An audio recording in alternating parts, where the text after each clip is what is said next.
And welcome to Lake TV's Community Spotlight Show. Today we have got Jerry Peters, the president of Operation Life Support, with us. Jerry, thank you so much for taking the time to come and join us today. I appreciate you having me in. Man, I tell you what, you have got one impressive resume. Deputy United States Marshal, anti-terrorism expert for the Department of State. You completed 3 tours in Afghanistan. You trained elite units throughout the world. So you are a military veteran. You are a first responder veteran. I mean, you've done a lot of pretty harrowing things. Well, I clarify, I'm not a military veteran. I worked with the military in combat arenas, but and you were not in the military. In combat arenas, right? Yes, sir, that is correct. Wow, so you've been right in the thick of it several times. So Yes, sir. You started up, you are the founder and you run Operation Life Support. So what is Operation Life Support? We provide crisis intervention, intervention itself and training for military and first responders. Okay. That's expanded at different times in various events, catastrophic events, to schools and individuals and things like that, but we focus mainly on first responders and military. And you say you train them to do what? Understanding how to deal with their own crisis, Okay. how to understanding how to deal with the crisis of the people they come in contact with, helping them identify peer crisis with the folks they work with, just anything that has to do with the life that they live and the things they come in contact with. So crisis can mean a whole lot of different things. Oh, absolutely. I'm guessing, like what are we talking about, crisis? In daily life, crisis could be something that happens in your family or at your workplace. It could be a car wreck. Some people are in tragic car wrecks and they have crisis events over that. It could be combat situations, shooting situations for police officers or even individuals. It could be a particular type of fire for firemen. For military, of course, you've got a lot of different situations that take place for them. You've got situations like happened recently at the Capitol, where you've got people on both sides that are affected by that. Those are crisis events. You can also have situations, Hurricane Katrina, the Joplin tornado, any type of a natural event can become a crisis. Interesting. Okay, so a lot of people know of post-traumatic stress syndrome, which I'm guessing can cause crisis, right? Well, it's a result of. Right, but it doesn't necessarily have to be from military. It can be from a whole lot of different things. Is kind of what you're talking about. Oh, absolutely. Yeah, firemen could be from a fire or whatever. So, Operation Life Support, you started this up to help people who needed some crisis intervention. Yes, sir. Right, okay. And do you run Operation Life Support? Do you do the counseling as well? Well, we're not counselors. Okay. We're peer support specialists. Okay. You have to have licensure to do counseling, but to do peer support or life coaching, some people are calling it life coaching now. To do work like that, there's no license required. We do have extensive amounts of training. I bet you do, yeah. But you, with your experience having, being a deputy U.S. Marshal and anti-terrorism and training elite units, you probably, with your background, can relate to these people in the way a lot of people can't. That's correct. And one thing that I try to get across to people, we get a lot of people that say that they want to help. Well, they don't have the training. They may not have the background to help. The reason I focus on first responders and military is because I've walked in those boots. Right. I understand where they come from. I understand what they deal with. I myself have dealt with my own injuries, which is what started this whole thing. My son was disabled in Iraq when he was 19. He's 100% disabled. I've had buddies that have been, lost limbs, been killed, just a variety of situations. You've been there. Oh, absolutely. And I'm guessing when you're talking with these people in crisis, that carries a lot of weight. Yes, they're not just talking with some kid fresh out of college that might have taken a few classes. They're talking with somebody that's been there. Right. Yeah. And when we go in, we have instant credibility with those types of folks. I can tell you, after Hurricane Katrina, we had a board-certified psychiatrist from New York come down there to help the firefighters. And she was in with one of the firefighters in a session, a group of them, and they asked us to come in. Well, we got there and she was still there, and she just left. And she was asked later by leadership, they said, why did you just leave? She said, when these guys come in, they can get further faster than I can ever get, because they have instant credibility. They know what they're talking about. They understand the lingo. They understand the life. And that makes a massive difference. Oh, man, I'm guessing. So it's Operation Life Support. I'm guessing donations are welcome. Oh, absolutely. That's how we function. Okay. How do people donate? We're a 501c3 nonprofit organization, have been since 2002. While I was in Afghanistan, we lost that because you have to file certain paperwork and it didn't get filed. Right. So I just redid that a couple of years ago. But it has been in the state since 2002. Okay. They can donate online through our website, operationlifesupport.com.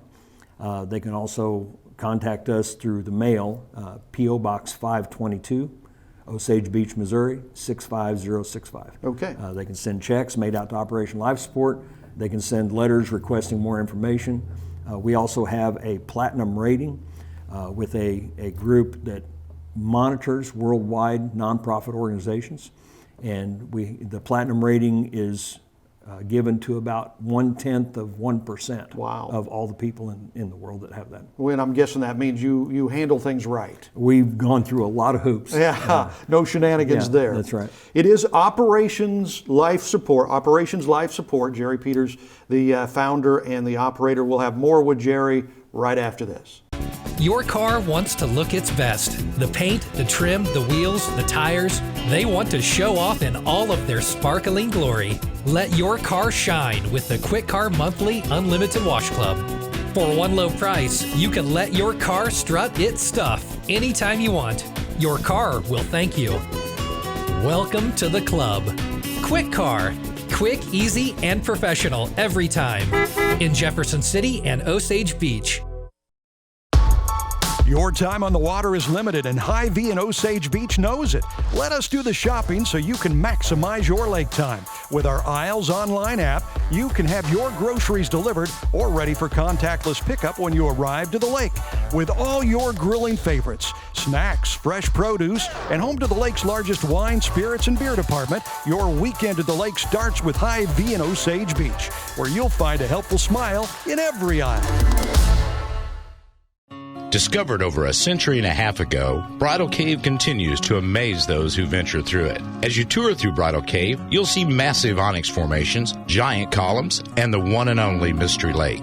Bridal Cave's unique stalactite-adorned bridal chapel has provided a truly unique backdrop for over 3,000 couples from around the world. Bridal Cave is open daily, rain or shine. Guided tours leave every few minutes. Come explore the lake's favorite natural attraction. Explore Bridal Cave today. Welcome back to Lake TV's Community Spotlight Show. We have got Jerry Peters with us from Operation Life Support, founded this organization to help folks in crisis situations. I'm learning a lot because I really didn't know. I thought it was mostly military, but you help people across the board, firemen who've been in fires, policemen who've been in shootings, and all different things like that. Correct. How about civilians? We've helped civilians. Again, there's critical events that have happened in locales. Joplin, the shooting at Virginia Tech years ago. Yeah. These are major events that I'm mentioning. We've also gone to smaller events. But in those situations, we've helped students, we've helped teachers. Anyone that has been involved or affected in some way can be helped by this. And the good thing is whenever you understand how crisis works and understand some of the tools that can be used to alleviate that crisis, it can be used in all aspects of life, even down to minor things in working with people. So when we came in and sat down, just getting ready to do the show, you showed me your T-shirt. Yeah. And you said, "What do you notice about my T-shirt?" And I said, "It's inside out." And what was the thinking behind that? Well, if people look at me on this screen, they wouldn't even know I have a T-shirt on, but even if they could see the top of it sticking up or something, they would not see the seams. You saw the seams. Right. And the point is, I'm not a knucklehead in that I can't help you, and I don't know how to put on a shirt. But the point is, we can have scars, we can have issues going on in our life that people can't notice. Yeah. We look fine on the outside. We've got our hair and our makeup and our clothes and our shoes and everything's nice and shined up and looks tidy. But inside we can be a mess. And that is caused by the situations we go through. And sometimes being the product of our environment. You know, and you say that, I mean, it's everybody's like that, right? I Yes. mean, 100% of the people, everybody watching this, has that to a certain degree. I mean, we're covering something up, Right. Right. I tell everybody we're all a mess. Right. Yeah. We're just a mess in different ways and at different levels. Yeah. Some people have severe issues that they're trying to cope with. Other people are just dealing with the struggles of life. You know, you got financial stresses, you got job stresses, health issues. Now we've got COVID. COVID has just exacerbated the situation worldwide.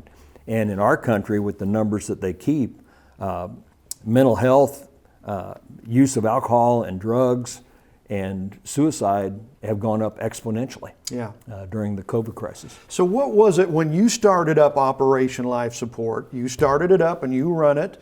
What was the cause? Why did you decide to start this? Because I'm sure this is a lot of work and you really don't make a lot of money doing this. You do it because you feel you need to do this. Well, first of all, I'll make a point for those who do want to give. We don't take salaries. There's no money that goes to anybody for what we do. We do it because it's a mission. We've been there, we've gone through it, and in my case, I went through some very difficult times and there was no one there for me.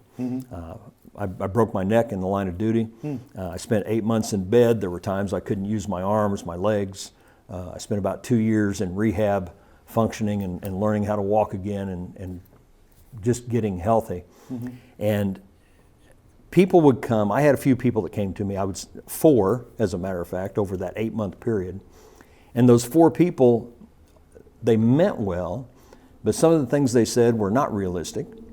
And some of the things that they said were hurtful. You know, telling you that it's going to be okay. Well, in my situation, it was not okay. And I couldn't see how it was going to be okay. There was no light at the end of the tunnel. And what I tell people all the time, when you're dealing with somebody in a crisis, what they're looking at in their life and the way they're dealing with things may not be realistic, but it's reality to them. And so you have to deal with them from their perspective. Because I don't blame people for not knowing, but they're ill-equipped to try and help folks. Well, and there's probably very few people who are equipped to help folks in that crisis situation. And in the training, that's what we do, is we just expose people to the tools that are available to help you walk through life. And whether your life is getting shot at or going into fires or just going to the grocery store and being a clerk, you're going to have crisis. And you need to learn how to cope with that. And again, you've been shot at. Yes, You've sir. been shot, I think. I haven't been shot. You haven't been shot. I've been Shot stabbed, at. but I haven't been shot. So, and again, that adds to your credibility with a lot of these people, especially the military people or first responders who are going through this. And again, you don't take a salary. No, so sir. you're just kind of doing this out of the kindness of your heart. It's the right thing to do. Right. And I know that's maybe going away a little bit in our world, but I was taught by my dad, who was in the Marine Corps, the right thing is always the right thing to do. Right, okay. So, and again, if people want to give to Operation Life Support or they want to help you, how would they go about doing that? Go to our website, www.operationlifesupport.com. There's a place on there where it says donate, and it'll come straight to us. It does go through a network to make sure there's credibility there. They monitor all that. Then it goes into our account. It's 100% tax deductible, and it goes to either help us with expenses as we travel and do our work, or help us to assist officers, first responders, their families. Right, and you don't take a salary, again. No, sir. So where does that money go? It goes to assisting them. We've had things as, I will say as small as, that's not a good term to use, but as small as helping somebody get gas for their car. Right. Groceries on their table. Right here in this county, in Camden County, we've got sheriff's deputies that are living off food stamps because they don't make enough money to support their family. In this country, my personal opinion is that's disgusting. Shouldn't be that way. No. So again, if they're giving, we've got just a few seconds left, your website. www.operationlifesupport.com. Jerry Peters, Operation Life Support, thank you so much for joining us. Thank you for everything you do. All right, appreciate it.